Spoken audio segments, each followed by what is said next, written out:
Hi, these are the Serene Court Apartments at Northeast Multnomah and First in Portland, Oregon. At first, it's kind of a typical apartment building, 4 stories, 26 units, but I discovered it has kind of a curious history. And why I discovered that it has a curious history has kind of a fun story behind it as well. I found out that my grandma lived here in 1942, and she documented it in photos. And it looks like she had a pretty good time, and I'm going to show you that. I'm Joseph Lyons. Come on, let me show you my real Portland. It's always been home, I've always been here, I've always got time for one more beer, so pull up your beer and pull up a chair and strike up the band, it's my real Portland. I've always wanted my own theme song. This is Portland, Oregon, 1955. That's the Hawthorne Bridge. The old Morrison Bridge rotated, no Markham Bridge, Interstate 5, 84, or Max. And up on a hillside between the Steel and Broadway bridges, on what was the corner of First and Northeast Multnomah, was the Serene Court Apartments. Confused where in Portland this is? Well, here's what it looks like from above today. That's I-5 right across the street, and the Rose Quarter across from that, Max, and the Oregon Convention Center on the south, Emmanuel Hospital flanking the northeast. But wait, that's not the Portland I know. This was my grandma's Portland, and this was Albina, an area of town where blacks and whites could both purchase land. It wasn't redlined, which was a financial discrimination practice against Portland's African American residents. It happened nationally. Now, these aren't red lines, this is just a map of the area, but I highly suggest for more about redlining and the fate of Albina, checking out Walida Imerish's lecture, Why Aren't There More Black People in Oregon? Linked below in the doobly-doo. I am standing in front of the Serene Court Apartments trying to adjust to the same position as my grandpa did when my grandma took this photo of him. I got the camera angle wrong, but it's the same spot, and just look at him. On leave from the war where he served as a mechanic on naval ships in the Pacific. And grandma shot this of her friend Helen Files on the left, and another friend on the right. And just look at that beveled glass door.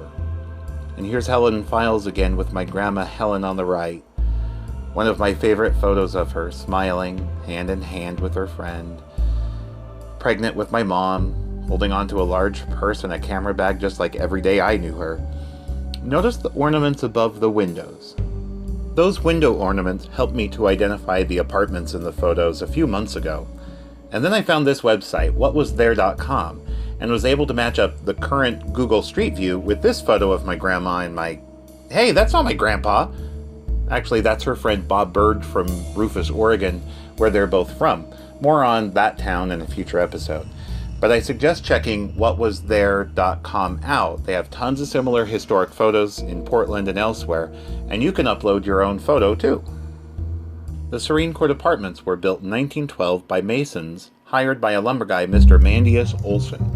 The March 23, 1913 Oregonian wrote, "It was one of the most modern apartment buildings with 4 stories of red-pressed brick with white cement trimmings. The vestibule to the main entrance and lobby are finished in Mexican onyx and mahogany and have tiled floor, the ceiling of the lobby being finished in Italian Renaissance effects.